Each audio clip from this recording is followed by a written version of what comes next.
All right, does anyone have any questions now that we've started recording? Great, so I want to address a couple, before I begin the lecture, I want to address a couple questions which came up in the Discord, and then also I want to correct a slight mistake I made in the last lecture. So first of all, there was a question about what precise categories of sheaves FP-APF descent gives an equivalence between. So I think that the way I stated the theorem the last time was that if X is a scheme, then there is an equivalence of categories between quasi-coherent sheaves on X. And we can write that in the following way. We can write quasi-coherent sheaves on the small Zariski site of X, right? So that's just the usual notion of a quasi-coherent sheaf. And the way I stated things was that pullback gives an equivalence between this, and quasi-coherent sheaves on the small etale site. And then I think maybe verbally, I said it also gives a equivalence between this and quasi-coherent sheaves on the small FPPF site.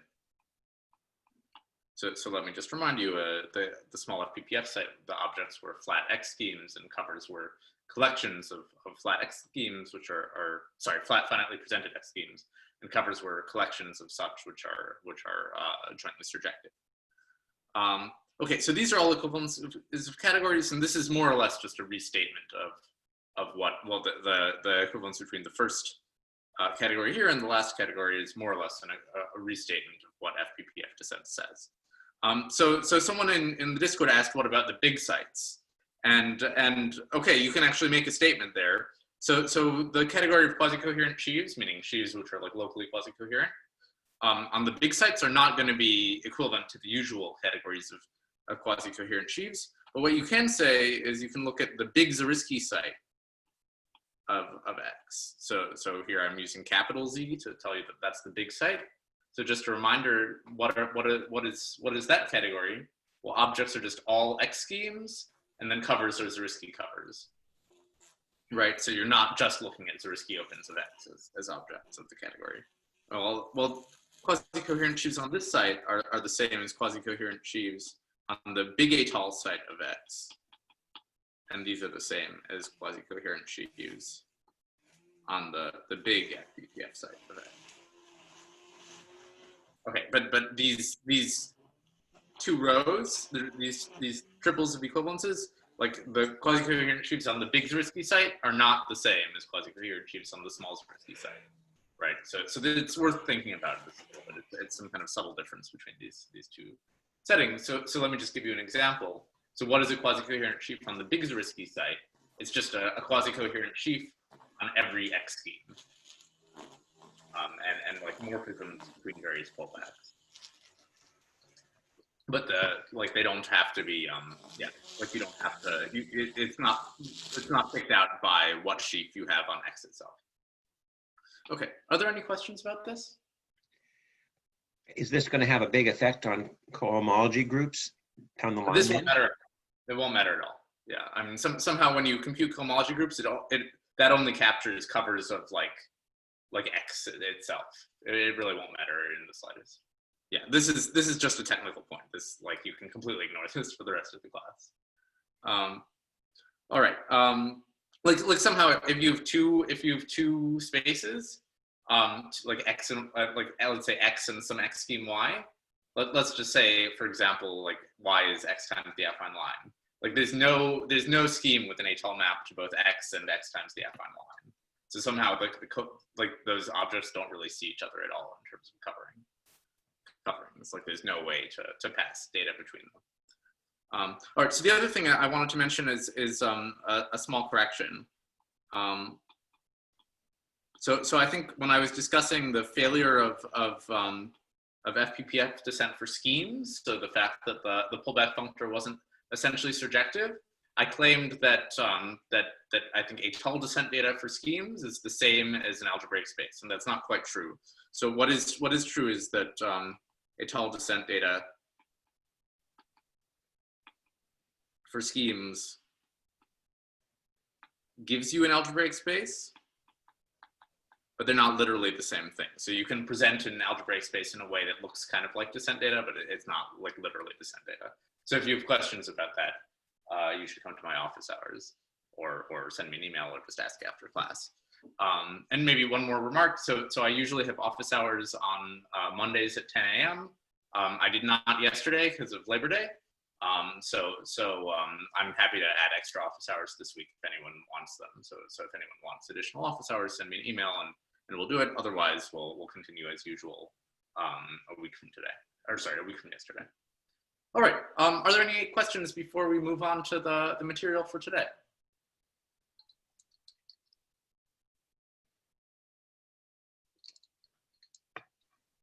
All right. So what's the goal today? So the goal is to fill in some of the gaps I've left, and finally actually define etale cohomology. So today we're going to define the object that this course is about. So what's missing? So what's missing is the following claim. So it's that the category of abelian sheaves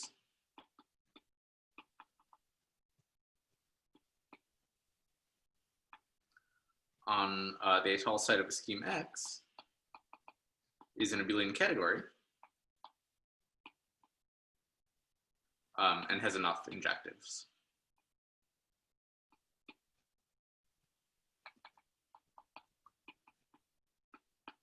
Okay, and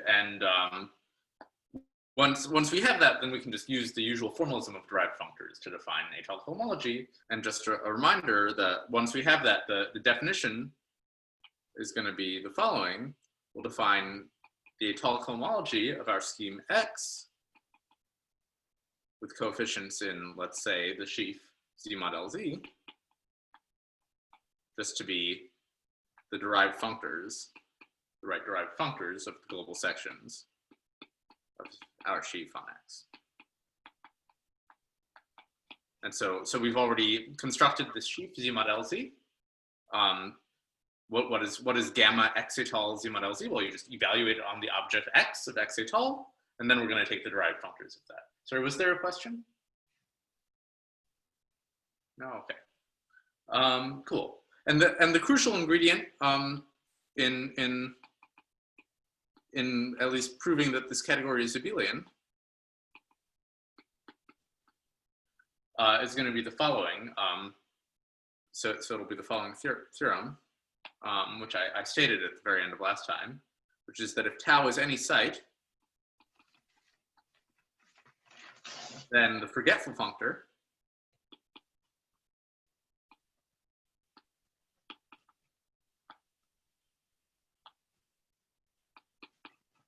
from sheaves on tau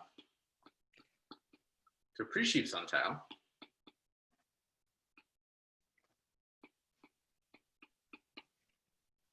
has a left adjoint.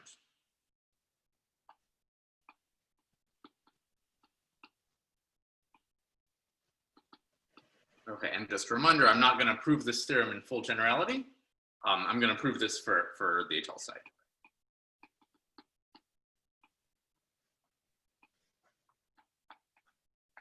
Okay, and I think I do suggest you try to look up the proof of this theorem, and there are many places you can look.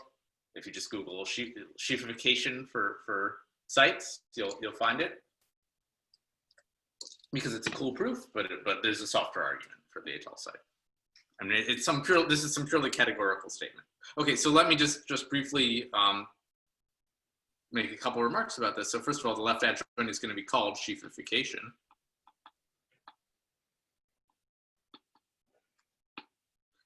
Okay, and what's this functor? So maybe can anyone describe this functor, forgetful functor, for me, just so I can make sure y'all are following?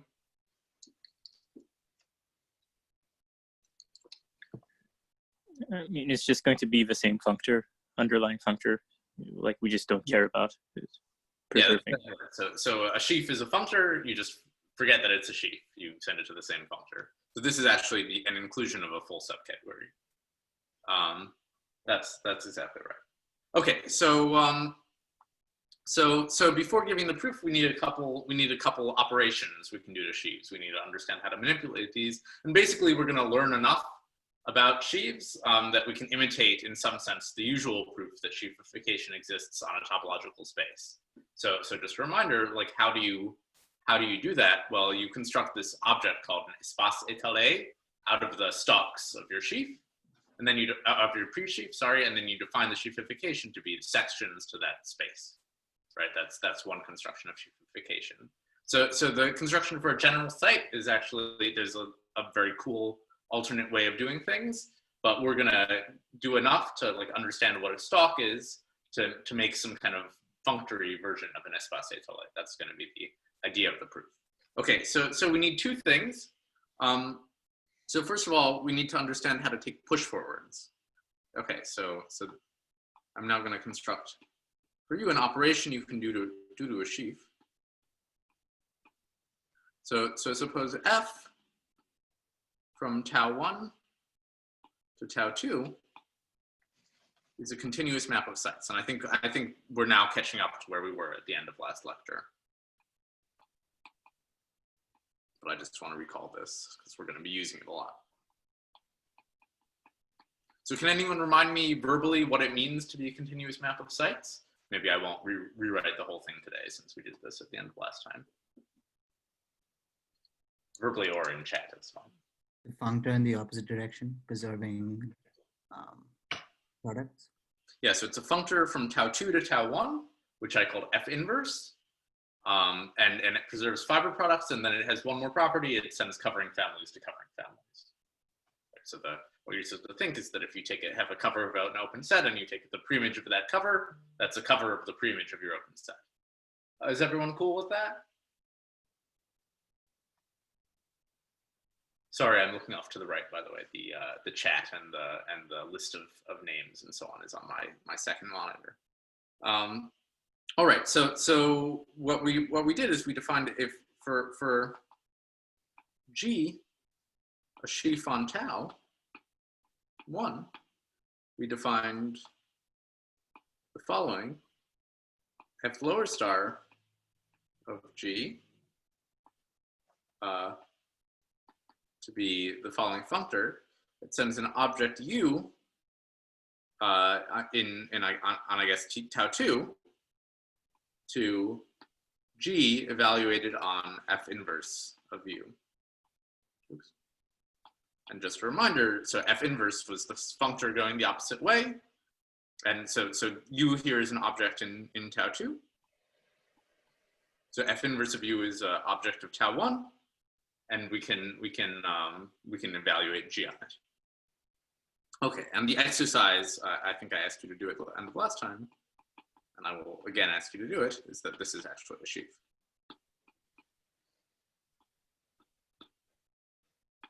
Okay, so let's talk about some examples.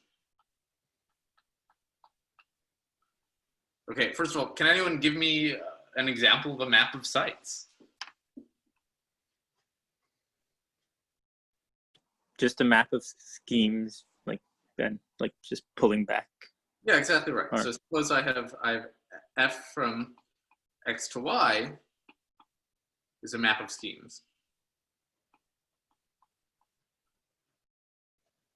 Then we get from this a map, which I'll also call F, from the etale site of X to the etale site of Y. So I think Ali told us what that map of sites is, but maybe Ali, can you tell us again, or can someone else explain how to do this?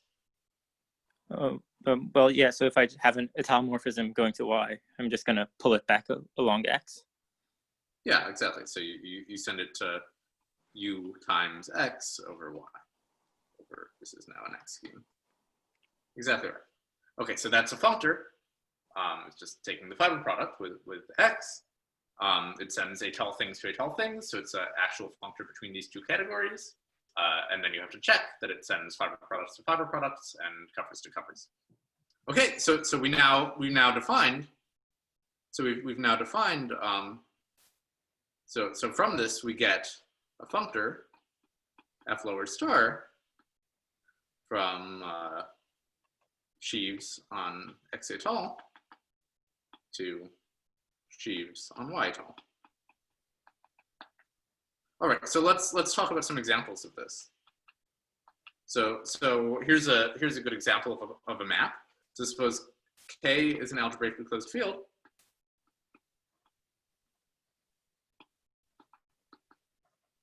and we have a map, which let's call X bar, from spec K to X. All right.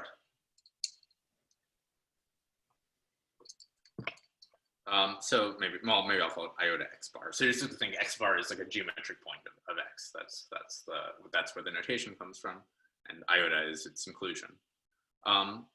Cool. So can anyone describe for me sheaves on spec K at all?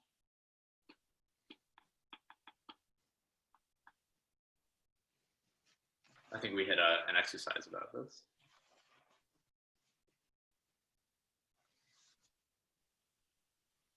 So maybe, can anyone tell me what is the category of sheaves of sets on spec K at all?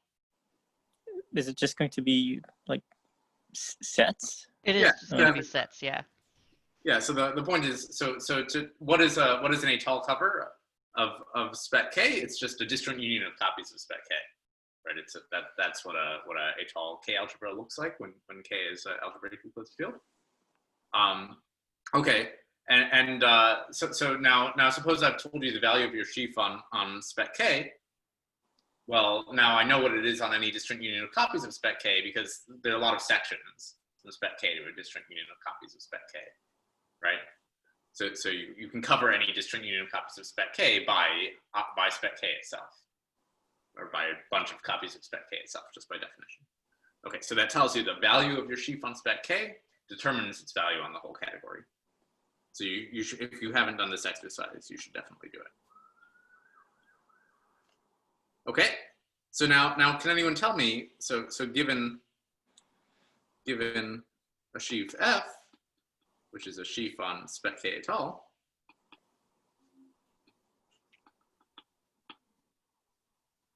and that's just the same as a set, can anyone describe for me the push forward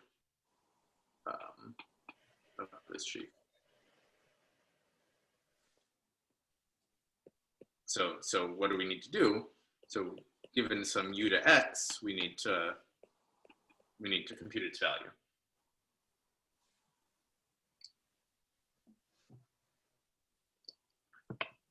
So how do we do that?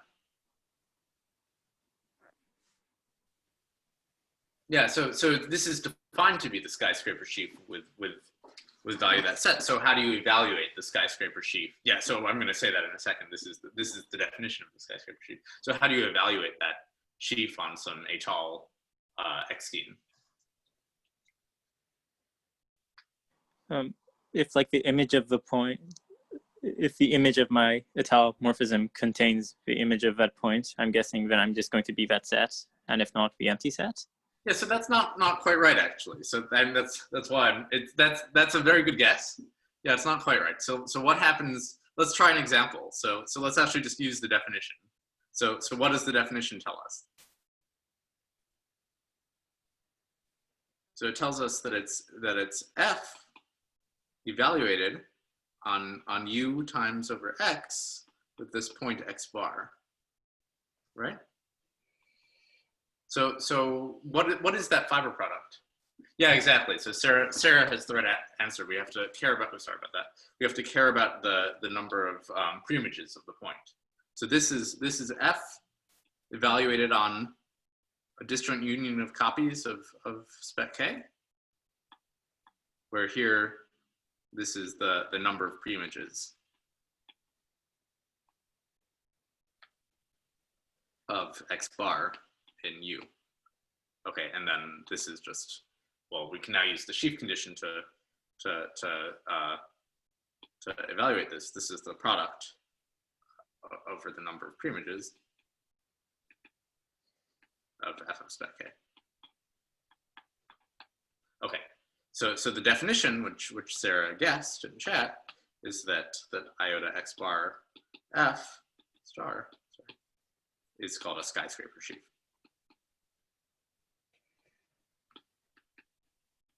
Does the condition that the cover be finite presentation limit the sizes of the sets you can have here? I mean, I could imagine. So an etale morphism is always quasi-finite, so they're always finite. So when you say the category of sets, you're not talking about the vastly uncountable numbers of sets. The sets are all going to be finite ones or such things. No. So here I'm talking about sheaves on this category. So Yes. a sheaf a sheaf in sets can have any value. There's no limit on that. So this category of sheaves is not a small category. Okay. If you're asking. Yeah, but the cover itself is the covers themselves are bounded. So here we're taking a product over a finite product, but it's a finite product of possibly very big sets. Okay. So this is an example. Let's see. I think we're gonna later see a lot of other examples of pushforwards, but in general, it's kind of hard to compute a pushforward beyond the definition. So maybe I won't say more than that. Let's talk about pullbacks. So we've defined pullbacks. So we've defined pushforwards. So let's define pullbacks. Okay, and we won't actually be able to define pullbacks yet. And why is that? Well, if you think about the usual setting of sheaves on a topological space, to define a pullback of sheaves, what do? You take some inverse limit, and all that to compute the value on an open U, and all that does is it gives you a pre-sheaf. That pre-sheaf is not typically a sheaf, and then to define the sheafification, you sheafify that object, and we don't know how to sheafify yet. So we actually don't yet have the technology to define pullbacks in general. But what we can do is we can define pullbacks to a geometric point. And the reason why is just that any pre-sheaf on spec K etale is actually a sheaf. And we already, well, sorry, that's not quite right. A set is just the same thing as a sheaf, maybe is the right thing to say. So it's very easy to sheafify over a geometric point. Okay, so let's define this. So suppose again I have iota x bar from spec K to X. And here again, K is algebraically closed. All right. So what I'm going to define is just a set. I'll call it fx bar. So this is going to be a set.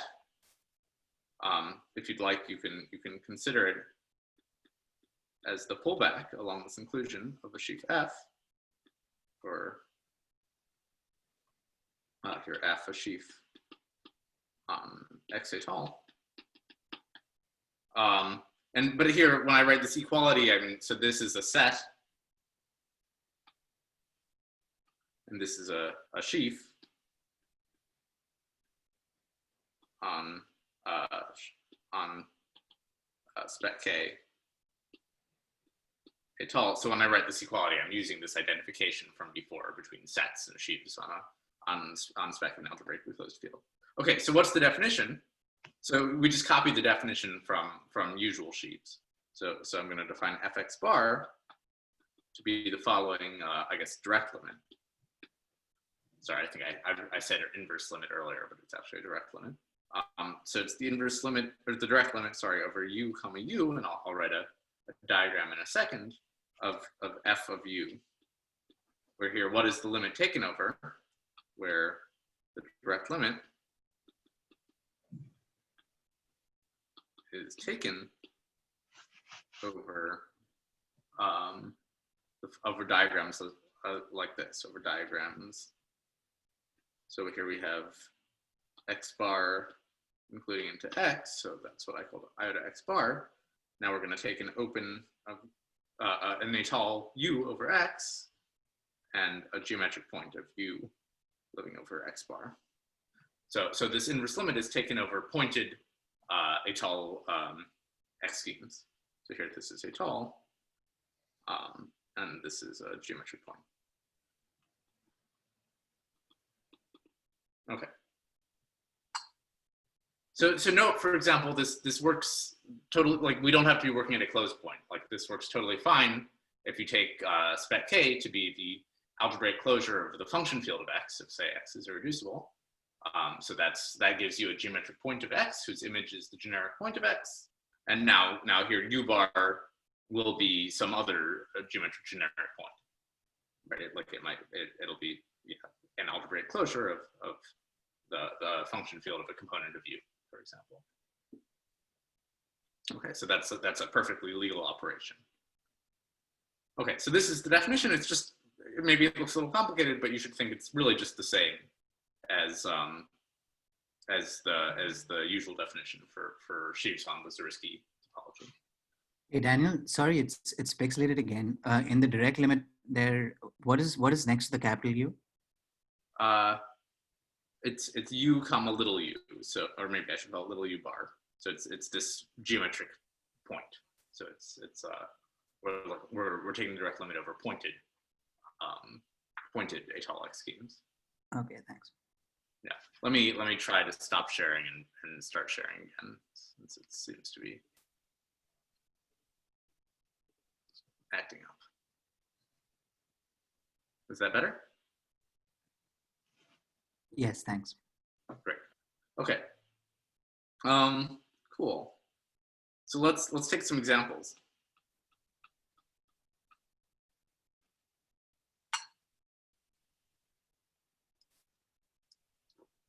Okay, so suppose first F is just the constant sheaf Z mod LZ,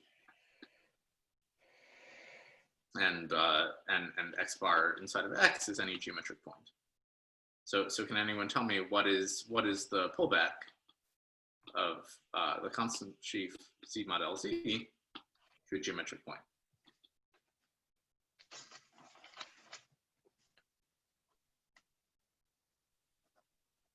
Just Z mod LZ over. Yeah, it's just Z mod LZ. I mean, it's as a set. That's right, or it's an abelian group. This is landing in sheaves of abelian groups on X bar. Okay, so why is that? It's not totally obvious, right? So suppose you took a étale X scheme U, which had like more than one connected component, then this F of U here would actually be a product of copies of Z mod LZ, right? It would be a Z mod LZ to the number of connected components. But the point is that given any such thing, you can find a U prime over it, which is connected with the point lying over the point, which like picking out one of your components of your disconnected guy. So every time you have the point, another way of saying that is that the U comma U bar in this diagram, which are connected, are cofinal. Yeah. So anytime you have a cofinal diagram inside of your diagram, the colimit will only see that cofinal diagram. Okay, so if you, sorry, that was a little bit of a fancy way to say it, but you can really prove this by hand. It's not too bad. Okay, so what about another example? So what if F is OX étale, so the étale version of the structure sheaf. So remember, if we had any quasi-coherent sheaf, we made out of it a sheaf on the étale site.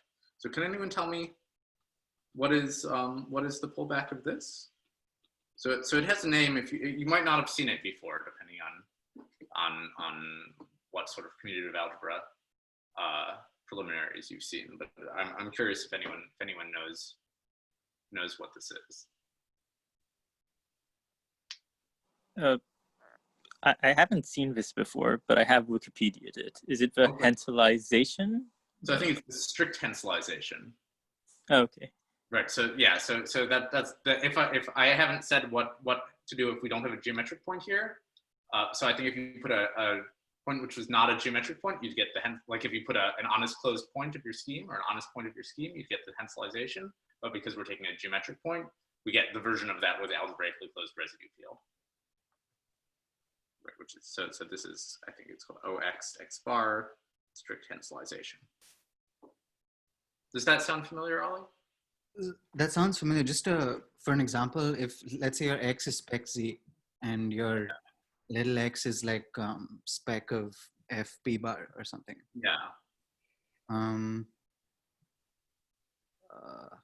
So then we would get ZP.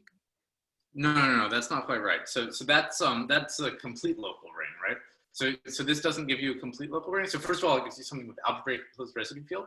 So one way of saying it is you would take Z bar, so the ring of integers in Q bar, and then invert everything which is not invert everything which is not in the prime ideals, which is not doesn't divide P.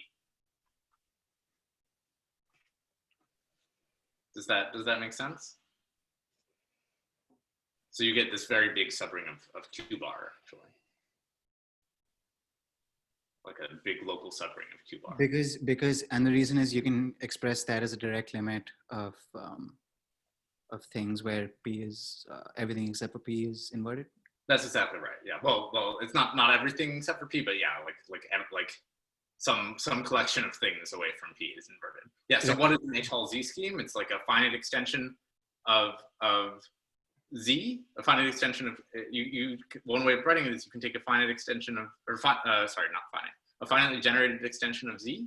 So like invert some primes and then take a finite separable extension of that, or like take a finite extension of Q, take its ring of integers and then invert the primes where it's ramified.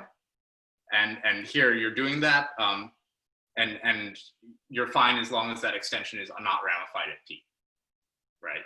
That gives you something which is etale and also has X bar in its image, right? So you take the kind of union of all extensions of Z which are not ramified at P. Got it. Thanks. Yeah. Okay. So those are the kind of main examples. Okay. Are there any questions about that? What is the exact definition for a ring to be strict Henselian? I think it's Henselian without break the closed residue field. Okay, so what was the definition for a ring to be Henselian? Yeah, so it's basically that Hensel's lemma is true. So if you have a monic polynomial and it over the residue field and it factors, then you can lift that factorization over the whole ring. Okay, yeah, that makes sense. Yeah. But I mean, yeah, but here you can that doesn't tell you the definition of the Henselization or strict Henselization of a ring, and the definition is this direct limit. Or this is the definition of the strict Henselization of a ring. Okay, and what is the definition of the Henselization? It's just if you replace this U bar, this geometric point U bar with an actual point, like with the spec of the residue field, including into the ring, and same with U bar. Okay, so but I'll discuss that later. Yeah, I made the choice to not discuss Henselization early in the course, even though it is, I think, traditionally in an etale cohomology course, like one of the important commutative algebra preliminaries. So this was my cheap way of somehow defining it without telling you about the underlying commutative algebra. Yeah. So in fact, later today, or maybe early tomorrow, depending on how far we get, I'm going to implicitly use a commutative algebra fact about tensor products of strictly Henselian rings, and I'm not going to prove it because I'm trying to skip these sorts of commutative algebra things. But you'll see. Okay, so what do we use stalks for in like usual theory of sheaves on a topological space? I'm going to now tell you a bunch of results about things we can check on stalks. So here, sometimes people call this set the stalk of F at X bar. Okay, and I want to convince you that these really behave like stalks. So Jose says, yeah. So we can check, for example, if you have a morphism of sheaves and it's an isomorphism on stalks, then it's a isomorphism. Yeah, and a generalization of that, Benjamin writes in chat, is that we can check exactness by checking exactness on stalks. That's exactly right. Okay, so here's a lemma, which more or less, well, it says at least part of that, and then we'll say the rest of it in the next lemma. So suppose F and G are sheaves of abelian groups.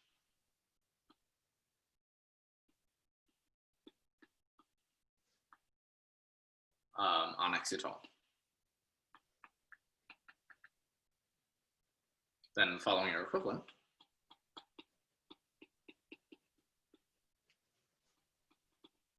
so one is that F maps to G is an epimorphism.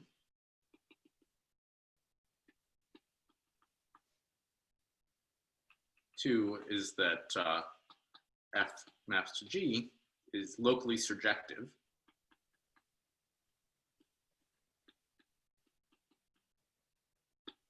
So what does this mean? This means that given a section S in G of U, there exists a cover U prime to U such that S restricted to U prime is in the image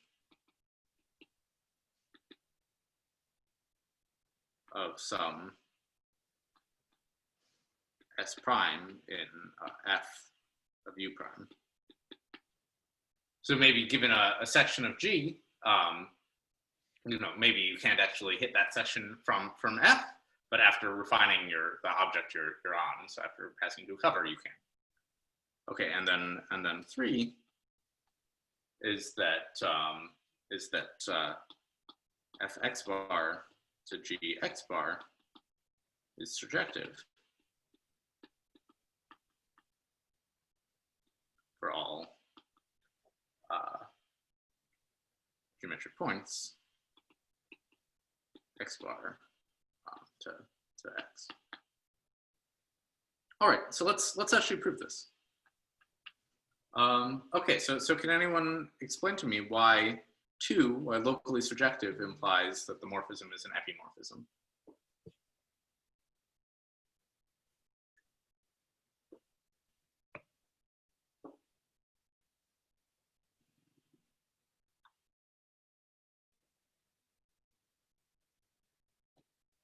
Isn't that just the sheaf condition? Yes, you have to use the sheaf condition somehow, but somehow you also have to use the definition of an epimorphism, right? So what do we have to check? It's given two morphisms from G into some other sheaf.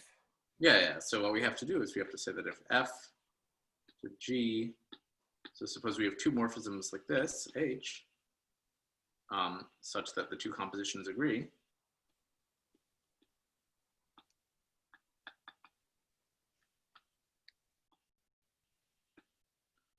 Let's call this A and B, then A equals B.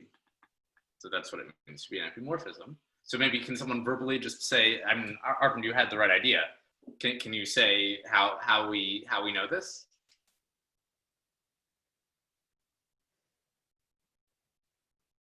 Sorry, I can't read after you say agree. Yeah. So we have two morphisms like this, so that the two compositions agree. Then we want to show that A equals B. That's the goal. Then we maybe I'll write. Then we want A equals B. Yeah. So Benjamin says it suffices to check they agree on some cover. Yeah. So let's try that. So let's take some S. I'm gonna maybe just give this proof verbally. So let's take some S, which is a section of G on U, right? What we want to know is that A of S and B of S are the same thing, right? Yeah. So exactly. So by 2 here, we can replace U with some U prime, so that S comes from over here, right? But then we know that if we're coming from F, we know that S prime goes to the same thing in H. Okay, and now where S goes is determined by where S prime goes, because U prime was a cover of U. So it's just the same proof as for usual topological spaces. All right. Are there any questions about that? I know I went a little fast, so if there are, you should definitely stop me and ask more. And what I'm trying to convince you with this proof is that we can really reason just like in the usual case of topological spaces. There's nothing really special about these sheaves on sites. Okay, so oh, sorry, was there a question? I heard some shuffling. All right, so let's do now 2 implies 3.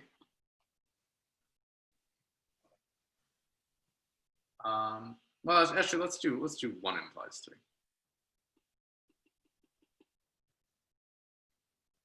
All right. So anyone have any ideas?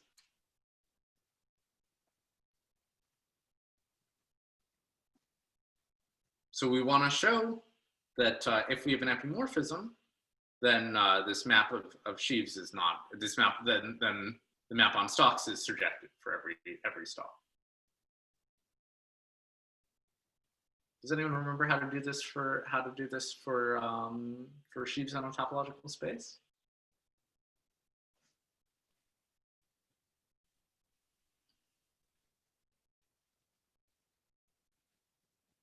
All right. Well, let's assume let's use a proof by contradiction. So assume that fx bar, gx bar is not surjective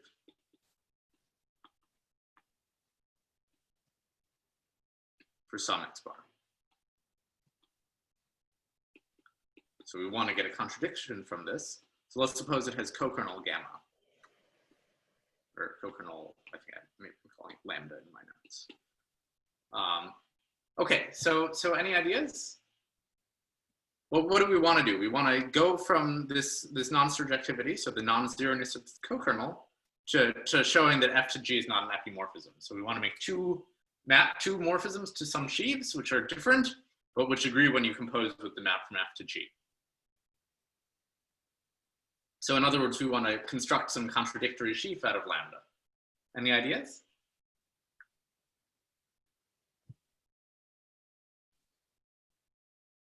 Just skyscraper?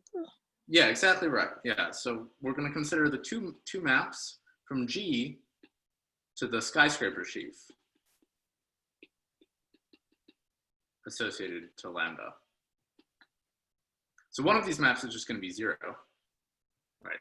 That's a map you can always write down. And the other one is going to be the natural map.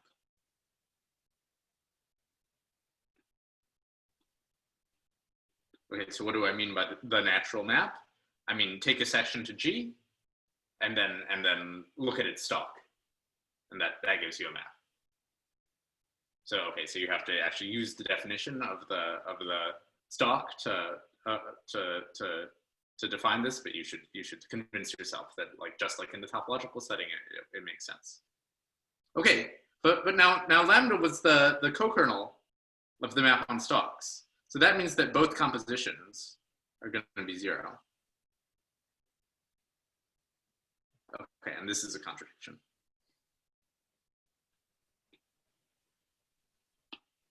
Okay, right, because if both compositions are 0, then this lambda itself has to be 0. All right. Are there any questions about this?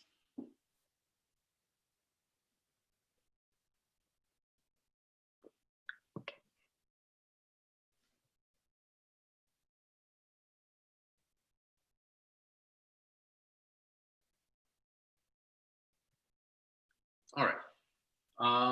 So now let's do 3 to 2, and then we'll be done. Okay, so maybe can anyone verbally explain this one to me? So suppose the map on stalks is surjective, then we want to show that this map of schemes is locally surjective. So here we're actually going to, sorry, this map of sheaves is locally surjective. So here we're actually going to use something about the Étale topology. And so far, I mean, this 1 to 3 sort of used something, although you can really generalize it. Here we're really actually going to use something about the underlying geometry. So can anyone explain 3 to 2? So I want to say, given us a local section to G, I want to say that I can maybe, after passing to a cover, show that it comes from F.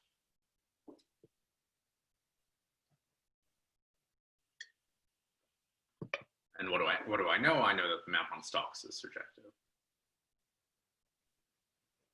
So how would you do this for topological space? So the usual proof just works.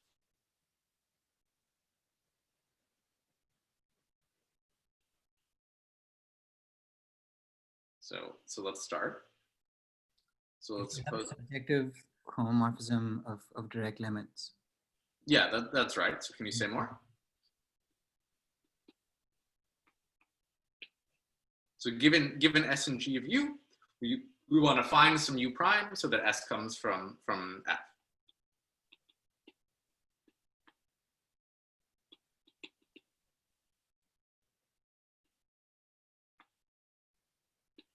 So S restricted to U prime comes from F. So, okay, so how do we find such a U prime?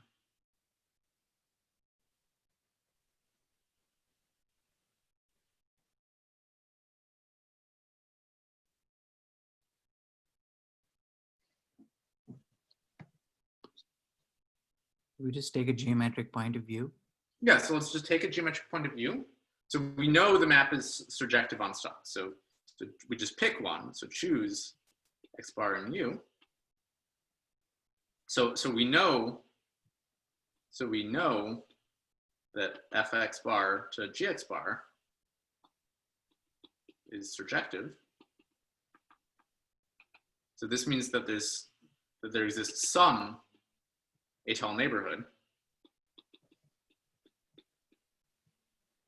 of X bar, let's call it V, with a point V bar. So what do I mean by an etale neighborhood? I mean an etale map to X, which is pointed by some V bar, so that V bar maps to X bar, right? So just like a diagram, exactly a diagram like this from before with U replaced with V.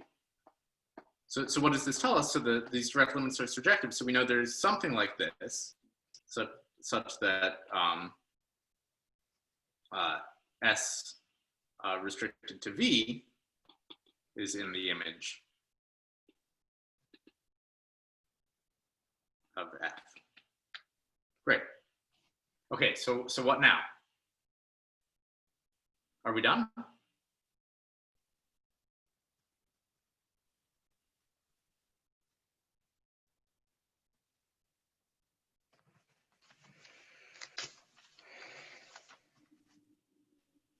So I claim we're not done. Does anyone see why we're not done?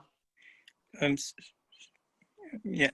Yeah, so Benjamin in chat says we need to extend V to a cover, right? So V is not a cover of U. It's just an etale thing mapping to U. Okay, so how do we extend V to a cover? Do the same thing with a geometric point not in the image. Yeah, exactly right. So now choose X bar prime not in the image of V and keep going.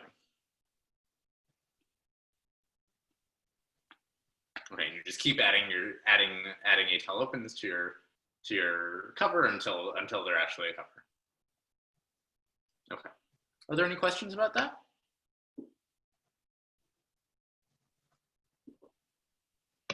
This seems strange. I mean, it looks like this won't work if we don't have the axiom of choice. Is that correct? It looks like this won't work if we don't have the axiom of choice. I don't think so. So because we're only choosing, yeah, how should I say this? We're only choosing elements of sets that we can assume to be non-empty, right? So let's just choose our first X bar.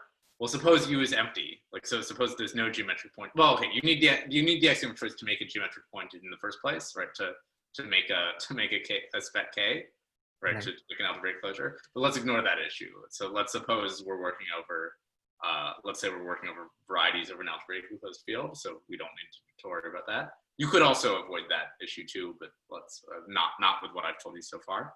So let's just choose an X bar. Well, if U is empty, we're done. So we know U is non-empty, so we can choose a point, right? Now that gives us a V. So suppose V. So let's look at the complement of the image of V. Well, if that's empty, we're done, right? So we know it's non-empty, so we can choose a point. So I think when you're in that situation, you're not actually using the axiom of choice to make a choice. Right? But yeah. Don't you need choice to finish for proof? So like to know that eventually this will terminate? I don't think you need it to terminate. Right? You can just take the union as you keep going. Yeah, but I guess we okay. need it. Let's actually think through it carefully. So if you assume your scheme is quasi-compact, then you know it terminates from quasi-compactness. If you don't assume that, then you'll need some kind of transfinite induction, and then yeah, you'll probably need choice. Right? Maybe I shouldn't say you need choice, but at least this proof will use choice. I've also got a question regarding that. Yeah, go ahead. How do you know that the morphism is still etale if you take the disjoint union? Yeah, Or the so infinite union? etaleness is a local property on the source. So if you take the union of two etale morphisms, that's etale. And that you can see, yeah, so maybe what you need to check is that it's locally a finite presentation. Well, that's a local property. And then it's unramified, and that's also a local property. And that it's flat, which is also a local property. Does that answer your question, Nicholas? Yeah, I think so. Maybe I thought it was had to be a finite presentation. Yeah. Yeah. Any other questions?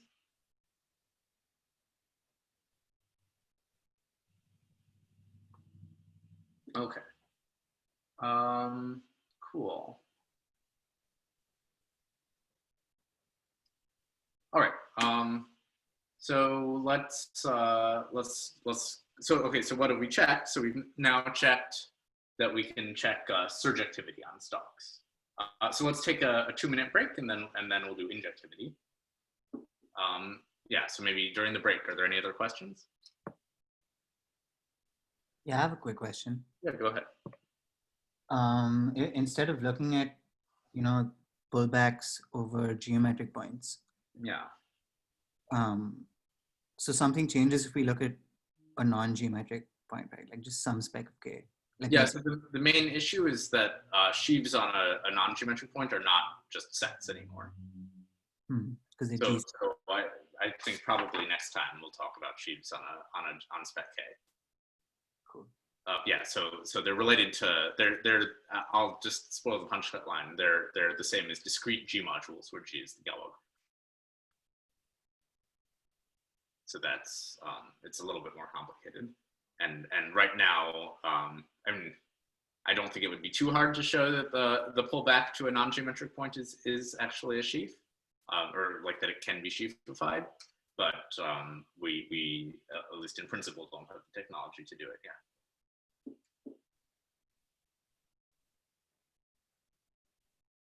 Sophia asks, can we think of the gamma we defined for cohomology as push forward onto a point? Yeah, that's a good question. So if we have x over spec k bar, spec k, where this is algebraically closed, then let me call it the structure morphism pi. Then pi star is just the same as gamma. Using the identification between sheaves on an algebraically closed spectrum, an algebraically closed field, and sets. If k is an algebraically closed, it's not quite the same thing. So if we have x to spec k, then pi star, what does it do? It sends sheaves on x to sheaves on spec k, and those aren't just sets. So so it's not actually the case that like it doesn't make sense to identify global sections with push forward. But what you can say is that if you take the global sections on spec k of the push forward of a sheaf f, that's the same as taking the global sections on x of your sheaf f. Okay, so there's still a relationship. Does that answer your question, Sophia?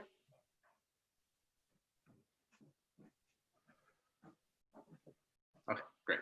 Yeah, so over an algebraically closed field, it really is the same thing, but over a non-algebraically closed field, there's sort of functors between, like the target categories of the functors are not the same. All right, great. Okay, so let's do another lemma. So we've said that surjectivity can be checked on stalks. Now let's just do exactness in general. So suppose 0 to f to g to h is an exact sequence of sheaves on, sorry, let's say it's a sequence of sheaves, is a sequence of abelian sheaves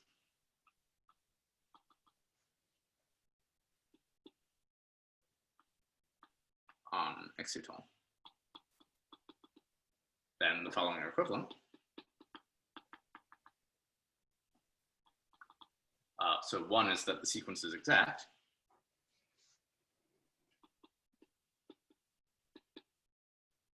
So 2 is that you take sections, this is exact for all u. Okay, and 3 is that the exact sequence on stalks is exact.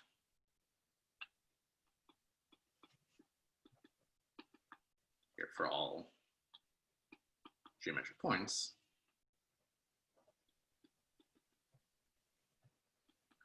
Okay, so let me just say a word. I mean, so maybe it's not even obvious what the difference between 1 and 2 is here. So what does 1 mean? So 1 means that the map from F to G is a monomorphism, and moreover that it's the kernel of the map from G to H, which means the equalizer of the diagram, which is 2 maps from G to H, where one is this map and the other one is the 0 map. Okay, so that's what 1 means. So 2 is I hope it's clear what it means, and 3 I hope it's also clear what it means. Okay, are there any questions about the statement of this lemma?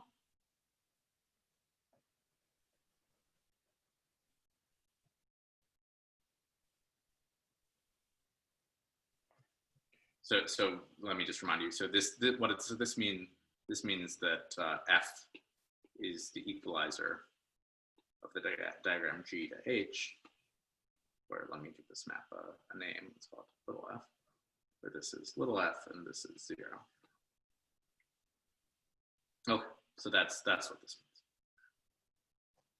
Okay, and I'm actually going to leave the proof to you as an exercise. And the reason why is it's just like the last lemma. It's just exactly the same. It's the same exercise for topological spaces. All right. So but maybe I'll just verbally to see that, like, so maybe can anyone explain to me why 2 implies 3?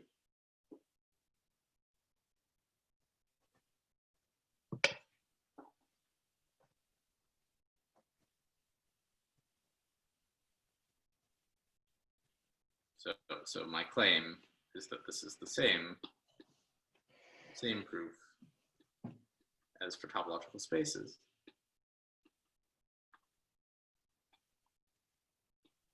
Just an example to see 2 implies 3. Well, how do we get the sequence in 3 from the sequence in 2? You just take a bunch of direct limits, right? And direct limits preserve exactness.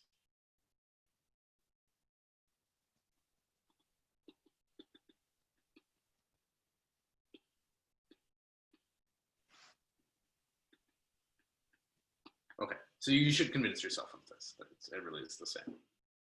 All right, so now we can actually, are there any questions about that?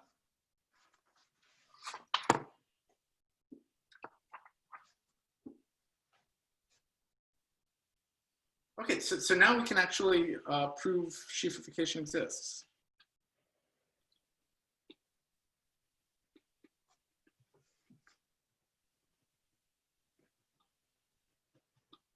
Exists. So here this is for pre-sheaves on etale. So let me remind you of the statement of the theorem we're trying to prove. So we have a forgetful functor from sheaves on etale to pre-sheaves on etale, and we would like to show that functor has a left adjoint, which means we want to construct for any pre-sheaf, we want to construct a sheaf so that a map out of that sheaf into another sheaf is the same as a map from your original pre-sheaf into that sheaf. Okay, so step 1 is we're going to construct a version of the espace etale. So we're going to construct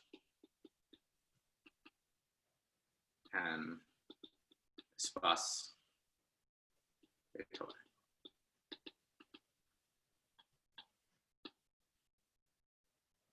So does anyone have any ideas? I'm curious.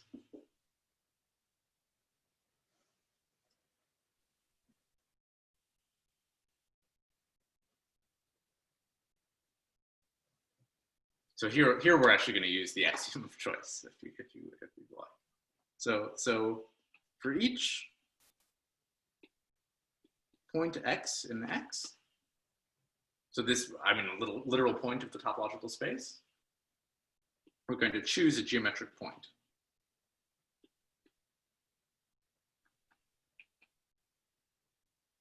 X bar lying over X. So what do I mean? I mean, take the residue field of our point X and take an algebraic closure of it.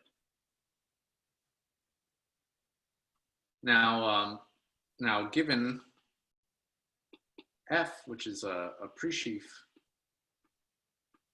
on X etale, I'm going to define what I'll call the espace etale of F, so esp of F. So what is it going to be?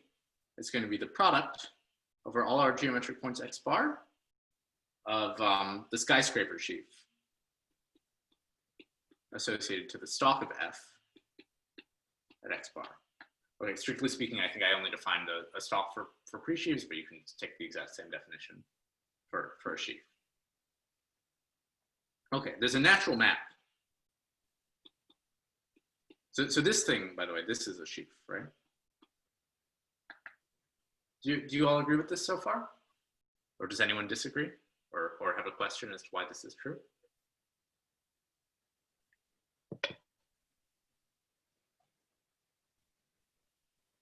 So you're saying esp is a sheaf?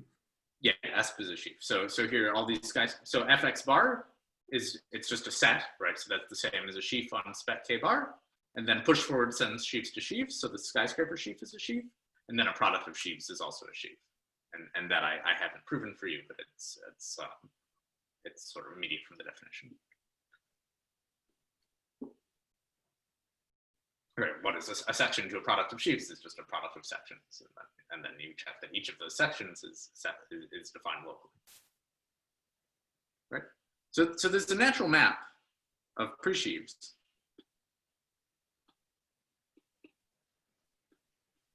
from F to this, what I called esp of F. And what is it? Well, you just take a section of F and you send it to its germ, and you send it to its value in each of the stalks. Okay, and then we're going to make the following definition, which is FA. So this is the sheaf associated to the pre-sheaf F, is the subsheaf of esp of F generated by F. So what do I mean by that? So what do I mean by that? I mean that FA of U inside of esp F of U is the set of S in esp F of U, which are locally, so such that S is locally in the image of F.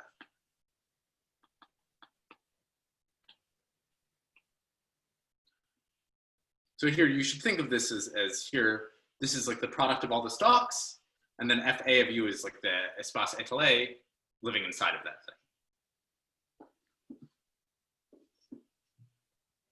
So this is exactly how you construct the espace etale in the case of usual sheaves on a topological space. Okay, so claim one. So we need some claims. So claim one is that FA is a sheaf. So can anyone explain to me why this is true?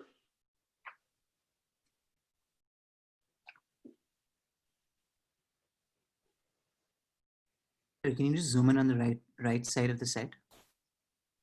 Here, so it's just that S is locally in the image of F. So what do I mean by that? So let's take a section to F of U. So what is that? That's like a product of it's like a, for every geometric point of U, that's like a element of the stalk of F.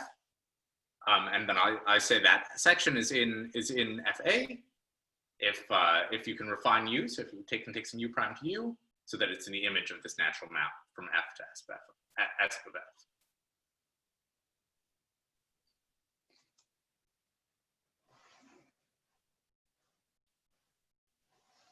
Okay, can anyone tell me why this is true? Well, it's separable because it's a subsheaf of a. That's right. Well, So it's a pre-sheaf of. Yeah. well, yeah, it's a sheaf. subfunctor of a sheaf. Yeah, that's right. So it's a subfunctor of a sheaf. So yeah, so separable means that the map in this equalizer diagram is injective, right? So that a function is a section is determined by what it is locally, and that's true for S of F. So it's true for FA. All right. So what about why can you glue? Because of the second part in the thing that, like we were saying, that is locally defined on. Yeah, that's exactly right. Yeah, so this is almost a tautology. Okay, and then 2 is to check that FA is actually left adjoint to the forgetful functor.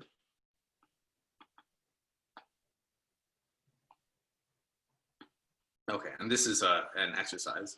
So my general rule here is that I'm not going to prove something if the proof is the same as it is for topological spaces, and this really is the same as the proof for topological space, for sheaves on topological spaces.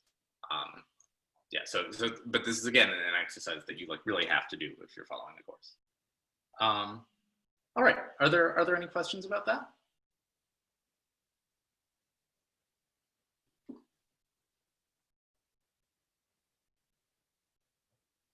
Yeah, so Sophia asked, did you mention that you need to perform this operation twice to get a sheaf? So not this operation. So this is kind of a trick.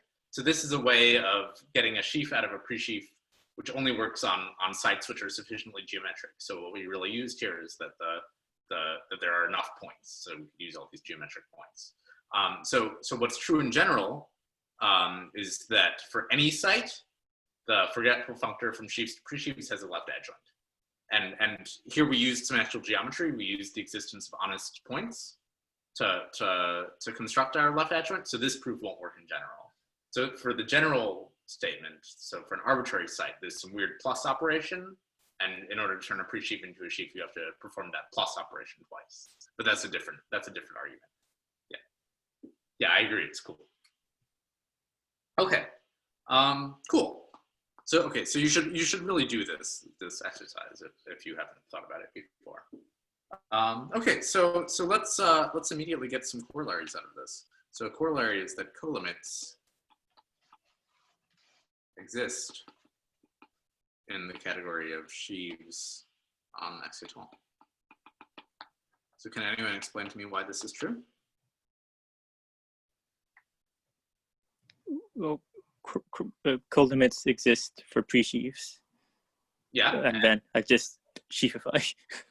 Yeah. So step 1 is to observe that colimits exist for pre-sheaves. So here, this is sheaves of sets when I write sheaves, or sheaves of abelian groups. So colimits exist for pre-sheaves. So why is this? Well, colimits always exist for functor categories valued in the category where colimits exist, namely like sets or abelian groups. So why is that? It's because you can compute them pointwise. And then step 2 is that left adjoints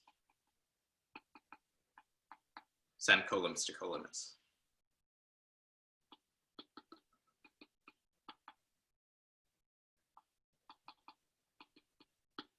So in particular, yeah. So how do you take the colimit? So the colimit of some fi, here I is in some diagram I, is just it's just going to be colim here in the category of pre-sheaves of the fi, and then sheafify that. Okay, so why do left adjoints send colimits to colimits? So if you haven't seen this before, you should figure out why it's true. But the reason why is that a colimit is defined by a mapping out property. And if you have a left adjoint, the definition of a left adjoint is that you know how to map out of it. So that's why. Okay, so now the corollary is that that sheaves on X etale is an abelian. So here, when I write sheaves now, I mean abelian sheaves is an abelian category. Okay, can anyone tell me why this is true? So we need to check a couple things to check this. So what do we need to check?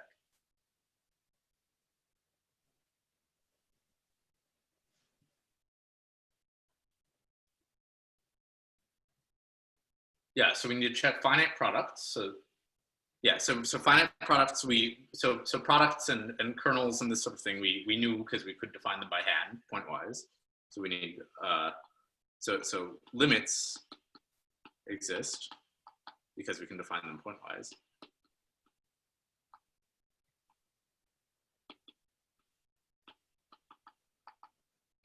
Okay, we need co-kernels. So now we know co-kernels exist because co-kernels are co-limits.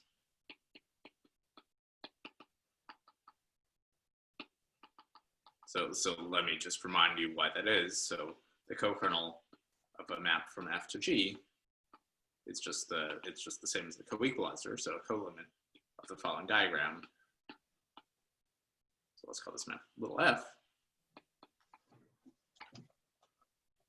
Okay, and then we need to check one more thing.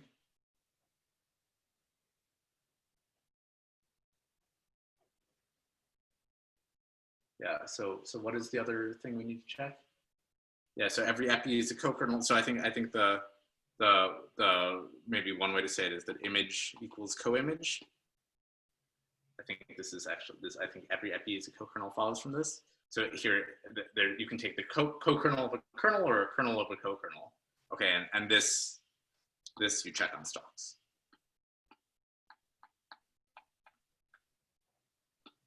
Okay, and I'll leave that to you as an exercise. Cool. Okay, so we're almost to defining sheaf cohomology. Oh, we're out of time, unfortunately. All right, so we're out of time. So next time we'll actually finish proving that injectives exist. So next time,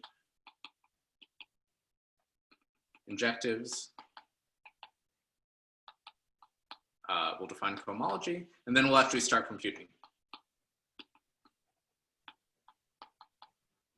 So I'm gonna develop the basics of check cohomology for etale cohomology, and then hopefully by next week we're actually gonna really start like computing the etale cohomology of a curve, and we'll be out of this formal business. All right, so let me stop recording.